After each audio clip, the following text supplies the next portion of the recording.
किसने आदेश दिए pellet gun चलाने के या लाठियां चलाने के, और गृह मंत्री पर आरोप लगाए गए तो गृह मंत्री नजर नहीं आए संसद में। राजदीप सर, आपको तो मतलब गुजराती आती भी है, अमित शाह से मुलाकात आपकी हुई होगी गुजरात से बाहर निकलने के बाद भी कई बार। थोड़ा सा समझाइए कि उनकी राजनीतिक शैली के नजरिए से, जनरली ये कहा जाता है कई बार ये कि प्रधानमंत्री और गृह मंत्री दोनों की राजनीतिक शैली में ये है कि किसी भी क्राइसिस पर इमीडिएटली रिएक्ट ना करके उसको थोड़ा सा ठंडा होने देना और फिर उससे टैकल करना। पर गृह मंत्री की अनुपस्थिति को आप कैसे पढ़ रहे हैं? कोई किसी पुरानी मुलाकात से जोड़ करके पढ़ पा रहे हैं? कोई पैटर्न है कि वो इसी तरीके से डील करते हैं किसी भी तरह की तथाकथित राजनीतिक मुश्किलों से? कुलदीप भाई, पहले तो मैं थोड़ा सा सरप्राइज हूं क्योंकि अमित शाह जी की राजनीति कुछ अलग है। नरेंद्र मोदी जी शायद जब क्राइसिस आए तो वो उस पर तुरंत रिएक्ट नहीं करते हैं, समय के बाद, कुछ समय के बाद बात करते हैं। तुरंत आप देखेंगे मोदी जी कभी कमेंट नहीं करेंगे। अमित शाह जी उस तरह के नेता नहीं है। आपने देखा होगा जब भी उनको पार्लियामेंट में किसी ने टक्कर देने की कोशिश की है तो अमित शाह खुद आते हैं पार्लियामेंट में। हर मुद्दे, आपने पिछली बार भी जब मणिपुर का मुद्दा हुआ था, उनको कटघरे में रखा गया था, अमित शाह जी ने लीड करके भाषण भी किया था और विपक्ष को कटघरे में रखने की कोशिश की थी। तो अमित शाह जी एक ऐसे नेता है जो बैक स्टेप नहीं लेना चाहते, वो हमेशा फ्रंट फुट पर बैटिंग करना चाहते हैं। मैं आपको एक उदाहरण देता हूं।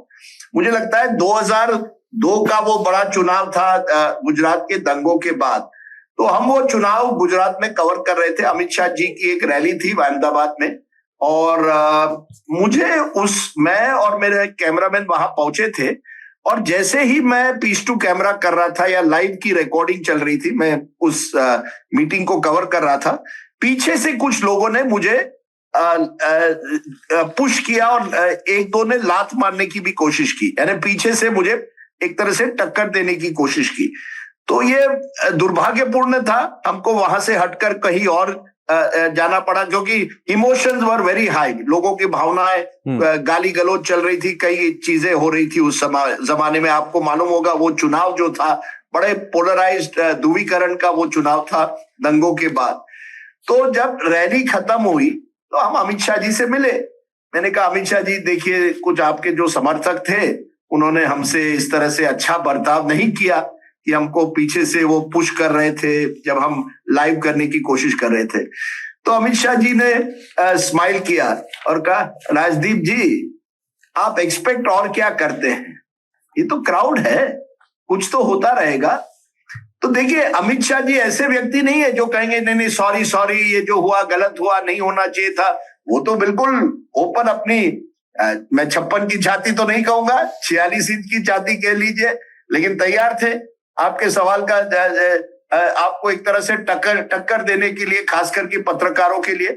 उसी तरह से अपने प्रतिद्वंदी को भी टक्कर देने के लिए तैयार होते हैं। मैंने अपने एक किताब में लिखा है, एक बार गुजरात के जब वो minister of state for home थे, गृह मंत्री गुजरात में, तो उन्होंने एक मीटिंग बुलाई सभी बड़े अफसरों की, पुलिस अफसरों की, और उस मीटिंग में क्या हुआ, प्रेजेंटेशन हुआ।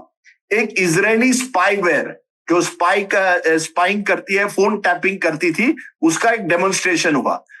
और फिर उन्होंने सभी को कहा, देखिए ये जो स्पाईवेयर है ना, ये कल आप पर भी आ सकता है, आपके भी कॉल्स रिकॉर्ड हो सकते हैं। सभी पुलिस अफसर डर के मारे एक दूसरे की तरफ देख रहे हैं। तो अमित शाह जो दिखता है वो अपने पीछे से नहीं, आगे से राजनीति करना चाहते हैं। तो ऐसे व्यक्ति जब पार्लियामेंट में नजर नहीं आते तो बड़ी आश्चर्य की बात है कि क्या अब हर विपक्षी दल कह रहा है कि कुछ तो कुछ पक रहा है, क्योंकि अमित शाह जी ऑफिस आ रहे हैं, पार्लियामेंट के ऑफिस में बैठ रहे हैं, देर शाम तक मंत्रियों से बात करते हैं, स्ट्रेटेजी तैयार करते हैं, लेकिन पार्लियामेंट में बैठे नहीं रहते हैं, यानी विपक्ष को मिल ही नहीं रहे हैं।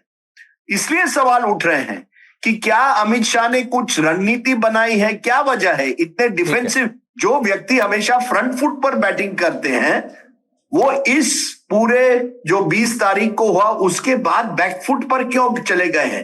एक कमेंट भी नहीं आई है उनकी, जो नॉर्मली वो तुरंत तैयार होते हैं। तो ये बड़ा इंटरेस्टिंग है।